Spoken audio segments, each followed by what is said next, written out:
Welcome back to my channel রুমাস kitchen. তো তোমাদের সাথে আজ শেয়ার করতে চলে এলাম আমি ইঁচড় চিংড়ির একটা রেসিপি। তো চলো আমার সাথে থাকো, সম্পূর্ণ রেসিপিটা দেখতে থাকো কীভাবে বানাচ্ছি আমি এটা। এখানে কচি এঁচড় আমি সেদ্ধ করে নিয়েছি। দেখো একদম দানা একদম সবে মাত্র হয়েছে আর কি।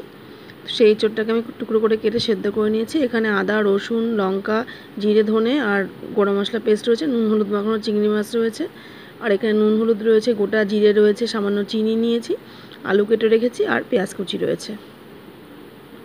দেখো প্রথমেই আমি কড়াইতে সর্ষের তেল গরম বসিয়ে দিচ্ছি।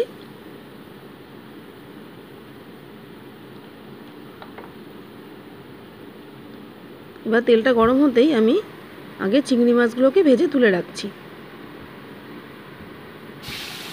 চিংড়ি মাছটা কিন্তু খুব একটা ভাজার দরকার নেই, বেশি ভাজলে কী হয় চিংড়ি মাছটা একটু স্টিফ মতো হয়ে যায়। তো হালকা ভেজে আমি তুলে নিচ্ছি চিংড়ি মাছটাকে।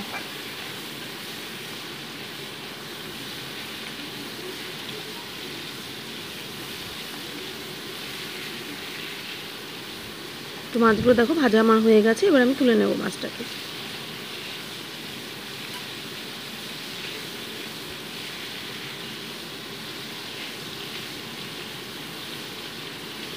আর সামার সিজনে তো ইঁচড়টা অ্যাভেলেবেল থাকে, তো এই সিজনে কিন্তু ইঁচড় চিংড়ি ভালোই লাগে খেতে।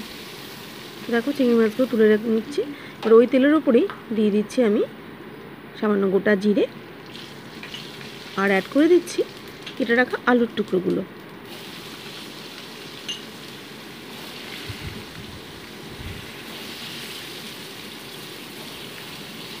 দিয়ে সামান্য ভেজে নিচ্ছি আলুটাকে।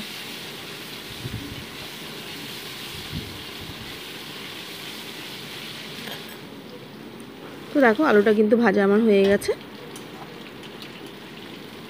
এবার আমি কেটে রাখা পেঁয়াজের টুকরোগুলোকে এর মধ্যে দিয়ে দিচ্ছি, দিয়ে পেঁয়াজটাকে আলুর সাথে খানিকক্ষণ ভেজে নিচ্ছি।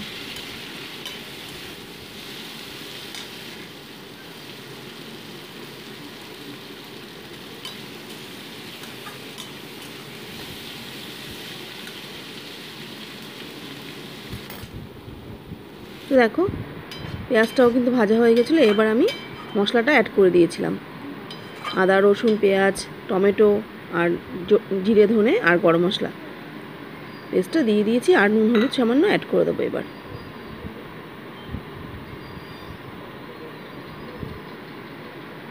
দিয়ে ভালো মতো এটাকে কষিয়ে নিচ্ছি।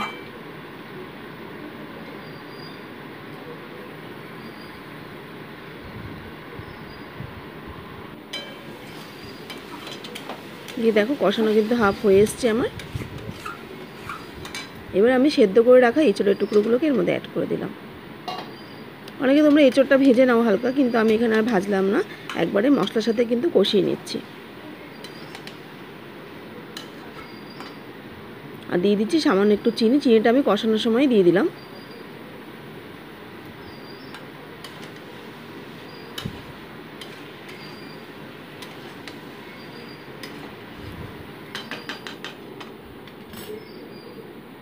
তো দেখো কষানো প্রায় আমার হয়ে এসছে, মশলাটা কেমন নিচে লেগে ধরছে।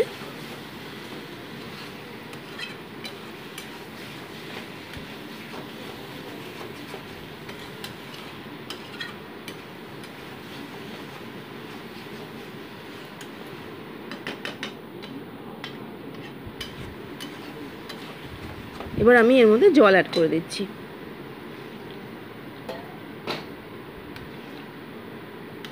দিয়ে ভালো মতো সবজিটাকে ঝোলের মধ্যে মিশিয়ে নিচ্ছি।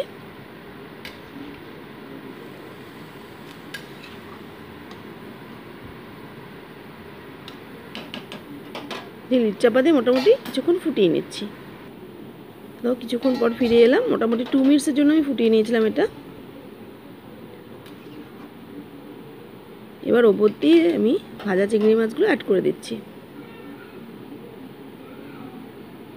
আরও নতুন নতুন রেসিপি জানার জন্য আমার ইউটিউবে আমার চ্যানেলটা তোমরা কিন্তু দেখো,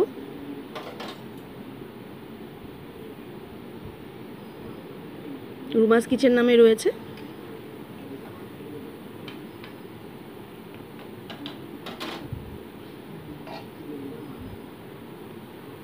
তো মোটামুটি 2 মিনিটসের জন্য ঢেকে রেখেছিলাম এটাকে। আলুগুলোও সেদ্ধ হয়ে গেছে আমার। রান্নাটা কিন্তু প্রায় আমার হয়েছে। গরম মশলা তো আমি মশলার সাথেই কষানোর সময় দিয়ে দিয়েছিলাম। তো সামান্য একটুখানি ঘি দিয়ে দিচ্ছি আমি। ঘিটা সম্পূর্ণ অপশনাল, তো আমার ঘিয়ের ফ্লেভারটা ভালো লাগে দেখে একটু ঘিও দিয়ে দিলাম, আর সাথে একটুখানি ভাজা মশলাও দিয়ে দিচ্ছি। মানে এটা হচ্ছে রোস্টেড জিরে ধনে বাটা পাউডার।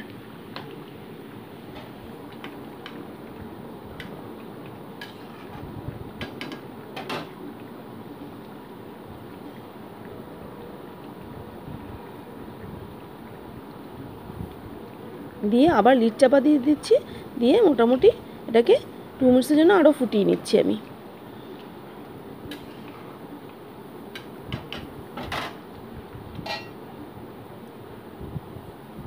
তো দেখো রান্নাটা কিন্তু আমার হয়ে গেছে।